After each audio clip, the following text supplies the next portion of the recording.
Welcome inside this week-ending edition of Big Ten Today, presented by Gatorade. I'm Rick Pizzo. A couple of great interviews coming up over the course of the next 60 minutes. Diamond Miller could go as high as number 2 in this coming Monday's WNBA draft. We'll chat with the former Maryland Terp superstar. And Eric Edholm offers deep dive into the NFL draft coming up in less than 3 weeks' time. We could see 9, perhaps 10 Big Ten players off the board in the first round. But we start on the frozen pond and the big story, the Frozen Four. 2 teams from the league skating in the national semifinals. Minnesota took on BU. It was tied at 2 heading into the third period. The Gophers scored 4 times, couple of goals from Luke Middlestat to make it 4-2, and then Logan Cooley added 2 empty netters, 6-2 the final. Similar result, but not so good for the Big Ten in the other semi. Michigan and Quinnipiac were tied at 2 after 2, but the Bobcats scored 3 times in the third to eliminate Michigan from national championship contention. Let's get some post-semi reaction, starting with Minnesota head coach Bob Motzko. I thought we were playing well. We were tied in the third period. And we had some unfortunate ones called back and another one's on the goal line that kind of looked like it was in, but it was inconclusive. And, but our guys stuck with it. And then, the Kester power play 3 goals tonight. And Luke Middlestat's a heck of a player. Great job tonight, Luke. And then we got our chances and we finished this thing. So, the one thing I was really impressed is, the Minnesota people that showed up. What a crowd that we had tonight. It's just fantastic. And nothing would have been worse than having them stick around without their team being here. So we're pretty fired up that we can all stick around for the next couple of days. Like I was talking to the rest of the coaches after the game, I wouldn't have changed any of our preparation leading into it. Like it's just, Quinnipiac's a great team and we have respect for them. And they did a great job tonight, but that could have went either way. 2 goals from behind the net and 1 from the top of the circles and the boards. Like it is what it is. That's why it's so hard to win a national championship. It's 1 game. Amazing year for Michigan comes to a close a bit early. The Gophers, meanwhile, back in the title game for the first time since 2014. More importantly, just 1 win away from the program's first national championship in 2 decades. Let's head to Tampa and check in for the first time with our Frozen Four crew of Dan Kelly, Paul Caponigri, and Fred Pletch. Thanks, Rick. Some good news and bad news to report from last night involving Big Ten teams. So let's start off with the good news. And, of course, that's the University of Minnesota advancing to the national championship game, a date with Quinnipiac. They conceded the first goal, gentlemen. Started to think, oh, boy, here we go again. Flashbacks of last year, Minnesota getting knocked off in game number 1, but a resilient performance from Bob Motzko's team. And I thought it all started with the back end. And, of course, when I say that, you're thinking, well, how many did Lacombe have? How many points, how many Favor have? Instead, it's Luke Middlestat and Mike Kester combined for 3 goals and 3 assists. To me, just speaks to the depth of Minnesota's back end. It's truly remarkable. And you think about the game and where it was. 2-2. They get 2 1-minute 5-on-3s, 1 at the end of the second, 1 to start the third, and it was not going well. And you're thinking, oh, no, this could be BU's chance to kind of swing it. And the Middleset gets that kind of seeing eye shot, a lot like Kester's, and that really kind of, let Minnesota relax. And then, Luke was fantastic. Yeah, because there were a couple points in that game that it had to be really deflating to the Gophers. 2 goals after review called back. How many pipes did they hit? Sure. But give them credit. They weren't dismayed by what happened, and it was just pedal to the metal and contributions from the back end. Away we go to play for a national championship. Bit of a surprise because, again, Minnesota took some early penalties. And, they had some issues in the middle of the ice. Anything they need to clean up, I guess I'm getting at, coming into this championship game from what you witnessed last night? Well, the only thing I saw was the very first goal. Justin Close probably wasn't happy with the way the rebound went out. And I thought for the most part that they were able to protect Justin Close the way they do. He didn't face a lot of rebounds. He doesn't allow a lot of rebounds because he's so sound positionally and reads the play well. But, any one-game shot, it's special teams and goaltending. And they just need to be proficient in those areas again. And let's not forget, 1 point total from the top line. And Bob Motzko said it even in the press, in our talk with him last night after the game, is that we didn't get much from our top line. He thought they looked like they were pressing a little bit too much. I mean, Matthew Nyes missed the net. You could just see they looked good at times, but they weren't finishing, and that's just not the way it works for them. To get 1 point, Bob expects them to be the top line Saturday night, and I can't wait to see them because they take that personally. Yeah, they get. You look at the score sheet: 2 goals and assists for Logan Cooley, but it was 1 assist. And I thought Aaron Huglin was a crucial part. Apparently Bob again in the press conference talked about Pitlick and Huglin, and Sure. Pitlick loves the video. And before the game was showing Huglin a Sidney Crosby move. Let's try this in the game. Well, that was the no look. Between He tried it again later in the game too, and it was just magic. Still a pretty steady calming influence we touched on in goal with Justin Close and that number 1 line, the lack of production. So they're probably due for the championship game. But despite not producing points, to me, Logan Cooley looks like he's maybe the most talented player in the nation, but also he's a man on a mission. Yeah, you could. I'm sorry, Fred. You can see it. I think his maturation of the season has gone up, and a lot of guys. Adam Fantilli's seen that with Michigan. He had some struggles earlier in the season. He got a couple frustrating penalties because the guys know when they got a guy like him, they got to put a little more on him. But he learned to turn that around. I remember a game against Penn State in February. He went and unloaded on a 6'3" winger right in front of the bench because they didn't start the game well, and he wanted to make a point. And I think that's showing a quiet leadership from a freshman. Might have been my imagination, but Cooley and Stuggered both took penalties in the first period. There's a point in the second period when that top line didn't get. I'm not saying they should get double shifted every game, but Sure. They didn't get the ice you thought they would. And as The to power your play, point, the 5-on-3, they didn't start it. and they take a personal. And if I'm Quinnipiac, who they have to play in the championship game, I'm worried. That line is now motivated. Mm-hmm. And we had a chance to talk to Bob Motzko last night post-game, and you still see it's alive and well. He doesn't look happy. There was no celebration. There's a singular focus, and it's Saturday night. Yep.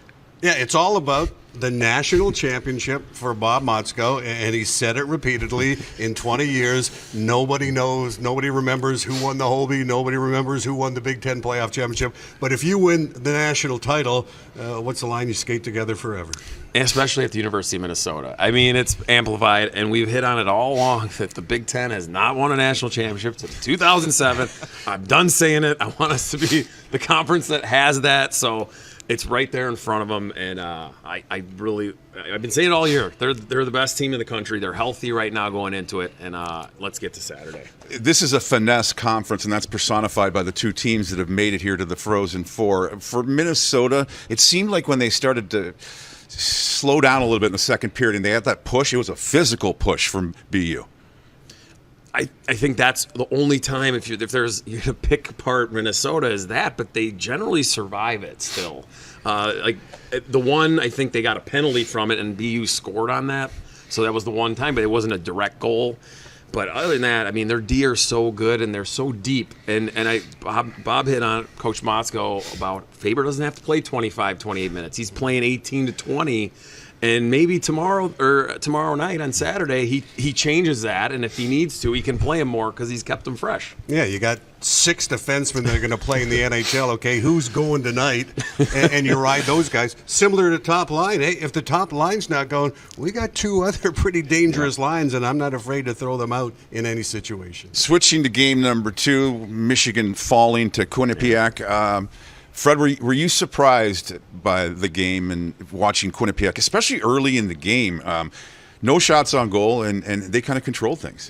Yeah, it was not a good start for Michigan. And I thought, Rand Pecknold is a very astute coach. I thought they did some good things with the video. And one of the things Michigan has done this season, Brandon Arado's system, is when a guy's under pressure in the offensive zone, there's safety valves. There's release points. A lot of time it's around the boards behind the net. and the Quinnipiac, the weak side winger. They might have watched some video. We're right there.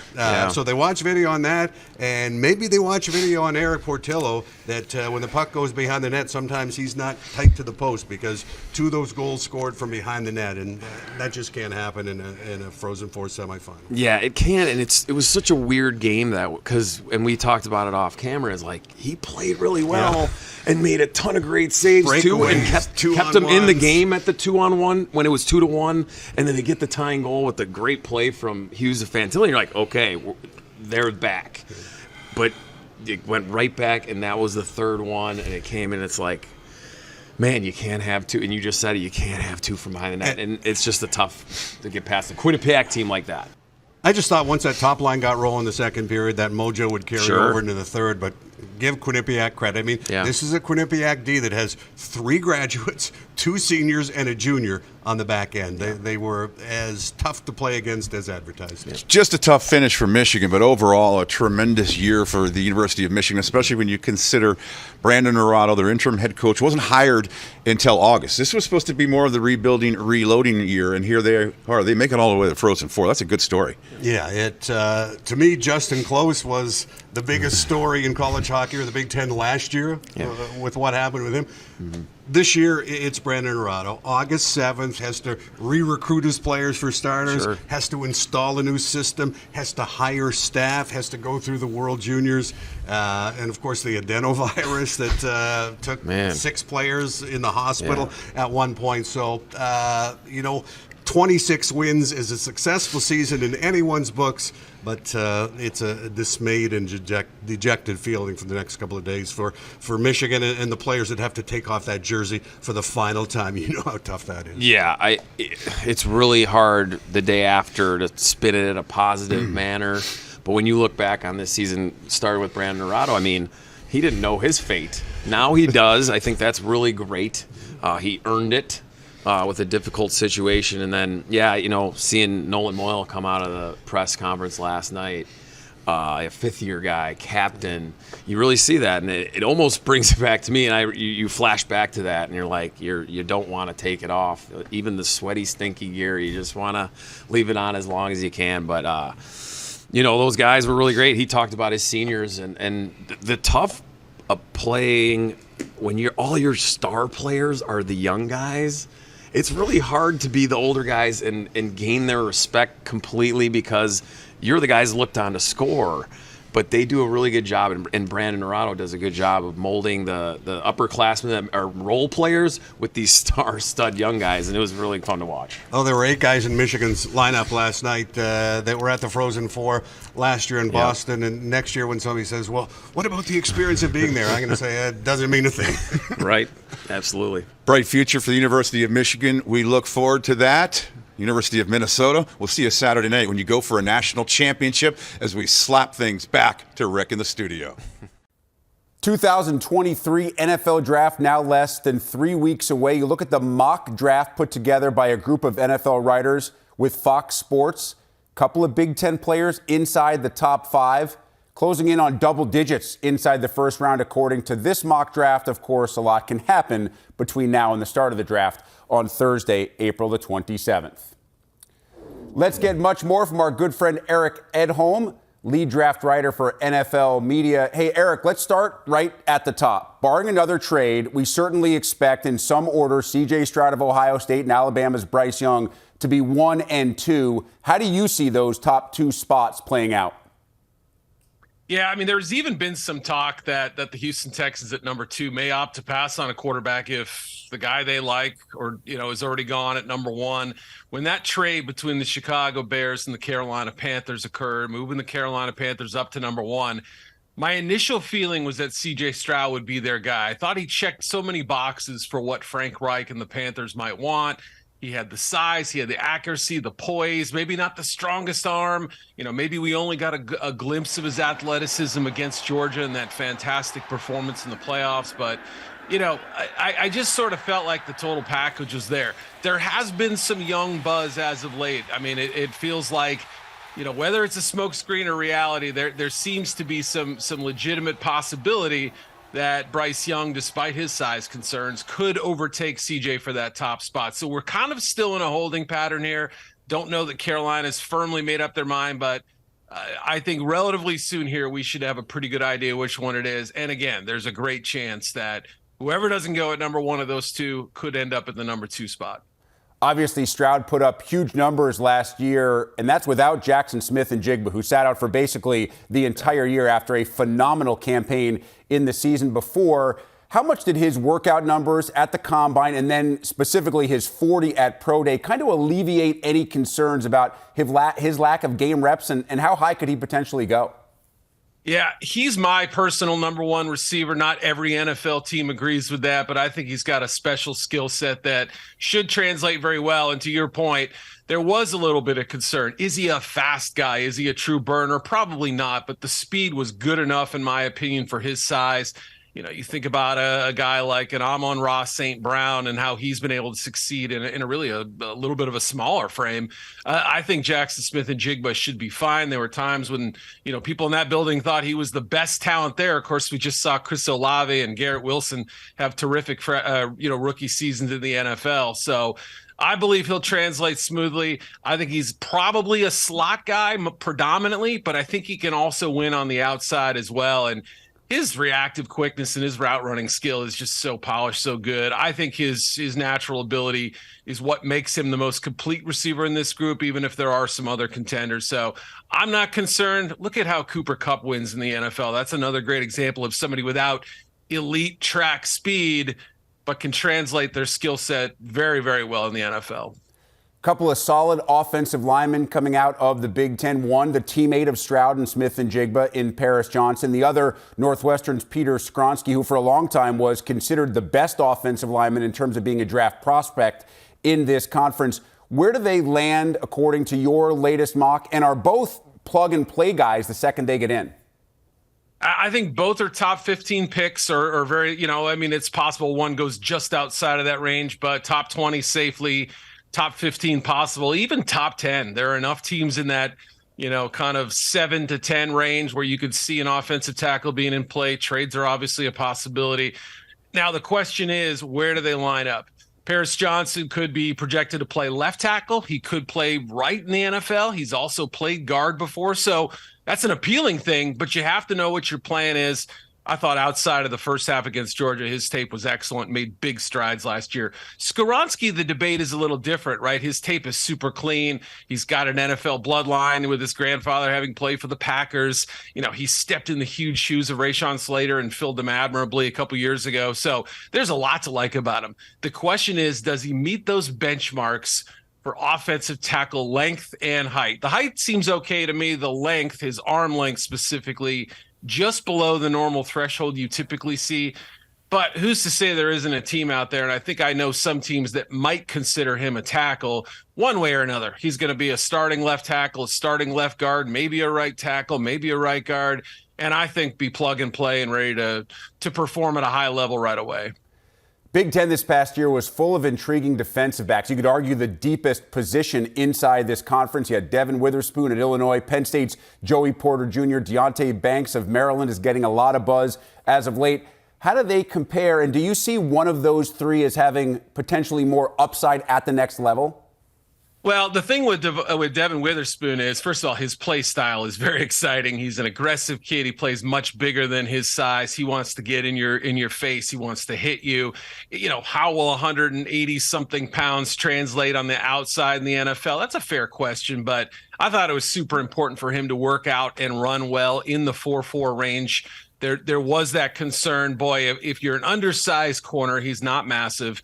If you don't have that makeup speed, that's a problem. But I think that alleviated a lot of those questions. Whereas Porter is more of your classic sort of height, weight, speed prospect.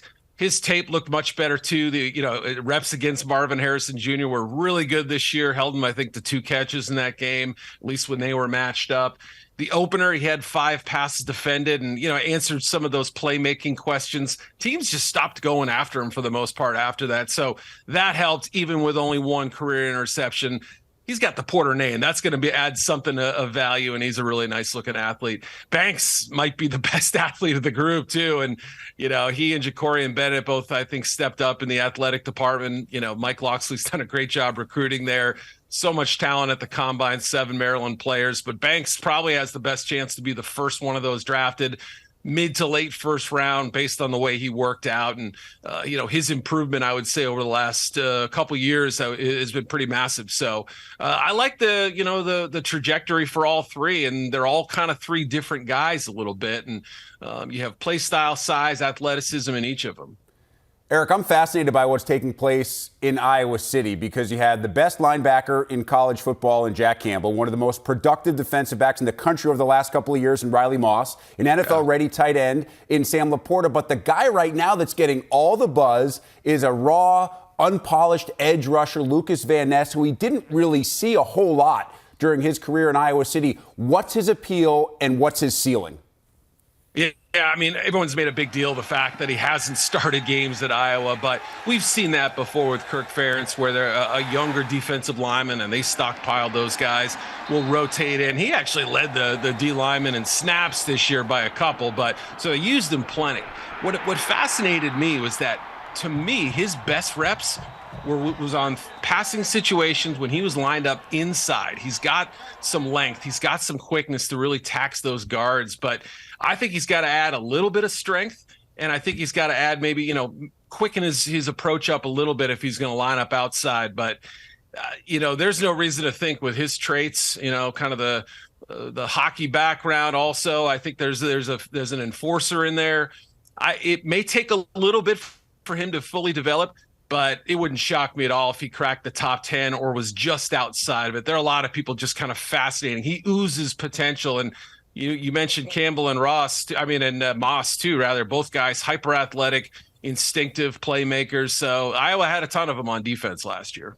Eric, I know you personally are fairly high on another defensive lineman from Northwestern, Adetomiwa Adebaware, maybe higher than other guys who do these mock drafts. Now, he blew up the combine, and he certainly gained some eyeballs in Indianapolis. What else do you like about him? Because I know you do have him, if I'm not mistaken, going late in the first round in your latest mock.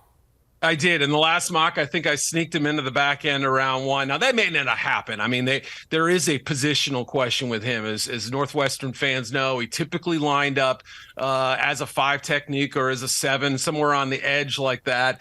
And his best success may come as kind of a penetrator inside. I'm not going to say he's Aaron Donald, but if you look at his height, weight, speed, his athletic traits, there's some crossover there. He is ferocious too. When he gets after the football, I really like his attacking style. He's somebody who can add a lot of energy to a D-line group. The key is to figure out exactly how you want to play him. Long arms do help. It kind of offset the fact that he's not super tall. So he does have some length to him, and explosive football players like this just don't grow on trees. I love his motor. I love his traits. I don't know if round 1 is in play, but I think round 2 is absolutely in play, and especially in a class where there aren't too many guys like him. They just don't see players built like that very often. Eric, last one for you, and it's a question I've asked you the last couple of years when we've done this, and it's one of my favorite questions to ask because we get to see how it plays out. Are there any projected mid to late round picks in the Big Ten that you think could ultimately be NFL stalwarts, guys who are maybe diamonds in the rough or quote-unquote sleepers? Yeah, I think there are a few. We mentioned Maryland earlier, and obviously those receivers, Dante Demas and Raheem Jarrett, maybe didn't quite fulfill expectations in college, but there were some skills there that are absolutely worth developing. Those are 2 players. I also mentioned Ja'Cory Bennett there. I think maybe he's getting outshined by Deonte Banks a little bit, but his speed and he's got a good thick frame too, can hold up on the outside. Another one who's gotten some buzz is Brenton Strange, the tight end at Penn State. And it's a deep tight end class. It's easy to kind of get lost in that group as well. But, he's a really nicely built kid. Arm length is a little bit shorter, probably more off the ball despite his size, but still, I think he does a really nice job attacking blocks. He's got some receiving chops as well. He might be somebody who, slips a little bit in this draft relative to where he probably should go in a normal tight end allotment. So I think Strange is somebody who's worth developing and somebody who could surprise down the road. great knowledge as we get ready for the 2023 NFL Draft coming up in less than 3 weeks from Eric Edholm, lead draft writer of NFL Media. Eric, we truly appreciate the time. Do me a favor, build a Big Ten network for all the coffee over the next 3 weeks, because I know there's not a lot of sleep in your life until April the 27th, 28th, 29th. I'll make it. I know I will, but it's going to be a grind. It's also a fun grind, though. So thanks for having me. Appreciate it, Eric.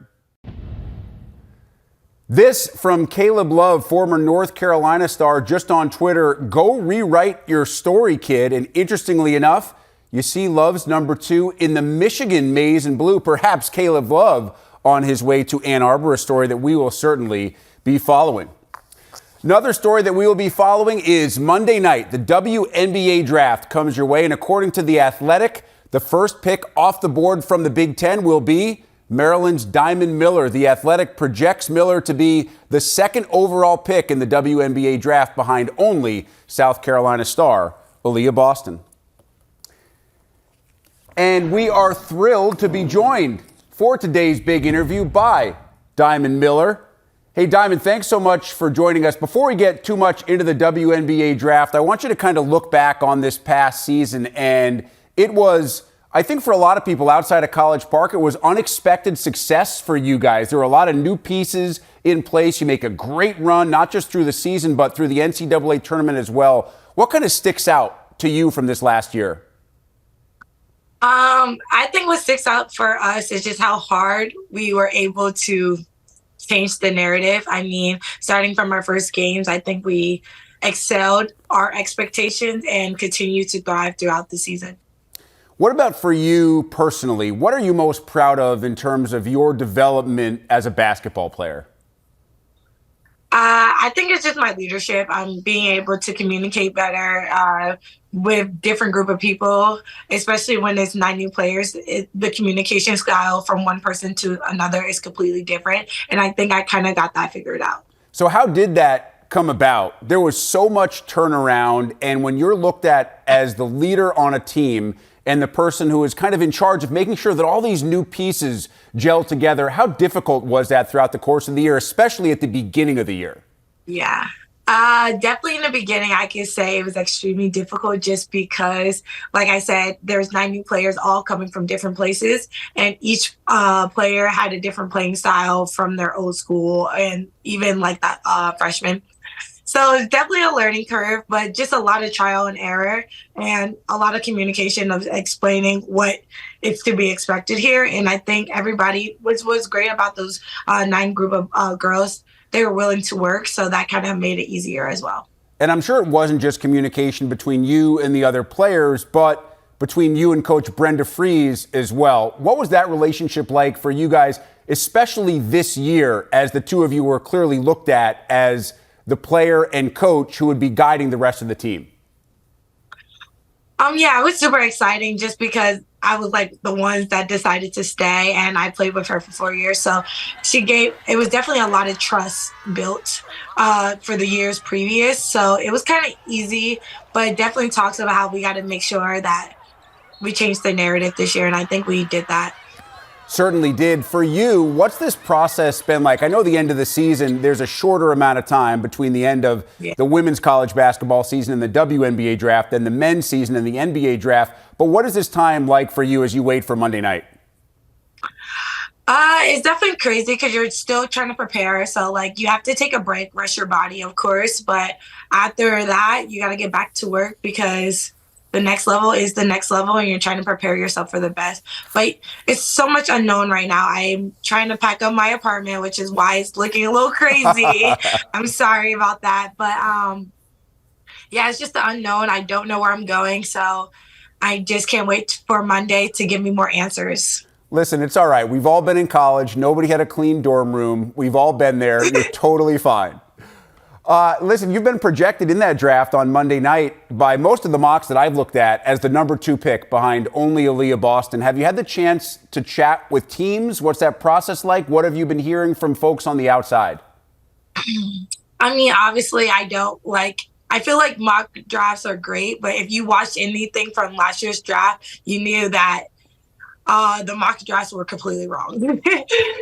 So I don't really know. I definitely have talked to some teams, but you'd never know until your name is finally called. So I still have the butterflies. I'm still nervous, and I can't wait to finally get my name called to determine where I'm actually going. Mock drafts are great, but it's not the true thing. So.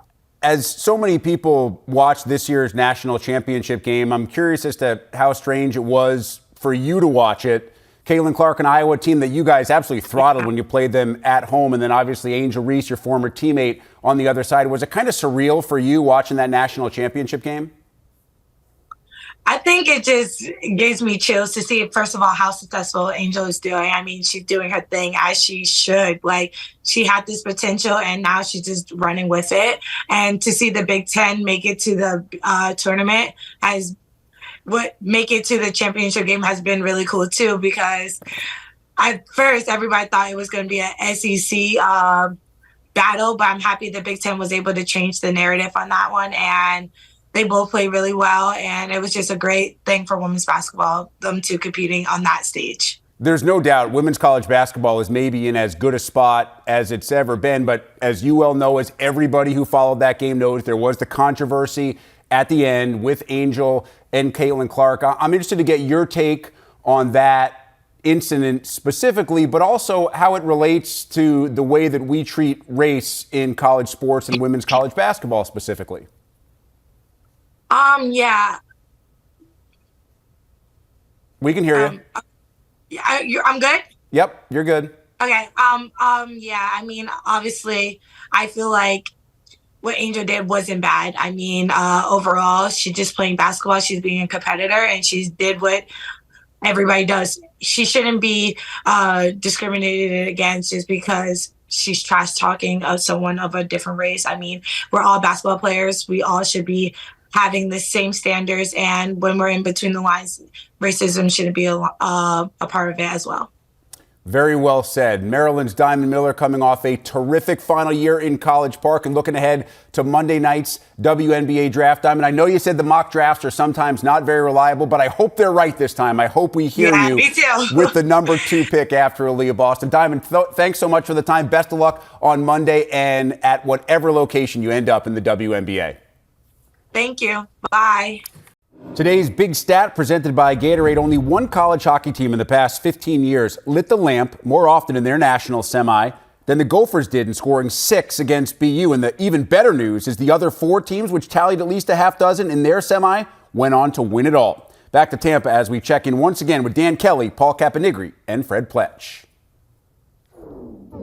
Thanks, Rick. Ready for the national championship game this Saturday night between Quinnipiac and the University of Minnesota. As we witnessed last night, the Bobcats of Quinnipiac, they're a tough out. What does Minnesota have to do to beat them? Well, Minnesota, I think they just have to keep playing their game.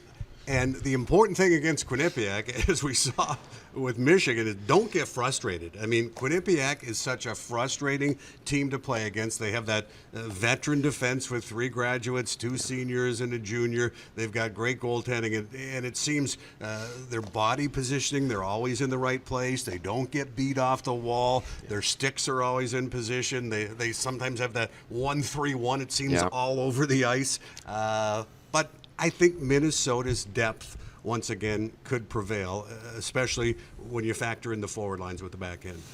Yeah, I don't think Minnesota, and we kind of spoke about this after the game last night, that they don't make the mistake. They don't need to create a ton of havoc to create offense. They don't force things. Correct. They let the game come to them. Their D play. They're not going to give up those breakaways. Right? At least they haven't done that a ton this year. So they don't feel like they have not even cheating the game, but they just, like you said, play their game. And I've said it all year. I'm going to keep saying it until they lose. They're the best team in the country. They're healthy right now, and this is. All those guys came back. Say that again. They all came back for Saturday night. First it was Thursday night. Now that they're at Saturday night, it's for that. Faber, Lacombe, Johnson, Nyes. They came back for this moment, and I think they're going to shine. I thought Michigan's defense, marvelously talented offensively, but always trying to get up the ice, always rushing the puck, and that led to a lot of neutral zone turnovers, and Eric Portillo bailed Michigan out at times. But Minnesota's defense isn't like that. Yeah, Jackson Lacombe can go coast to coast once in a while and they'll rush, but primarily their job is to protect, I'm talking about the D, protect Justin Close and transport pucks up to the forwards, up to the center, get it on the wall. Once in a while they'll skate it out, but Minnesota's defense is a much more stay-at-home, kind of conventional style defense. And they try to put their forwards in the best position to be successful. They're not just putting the pucks into just to do it. They're making the right plays. The decision making is phenomenal from back end. They'll delay and draw the forechecker a little closer and then bang. Yep.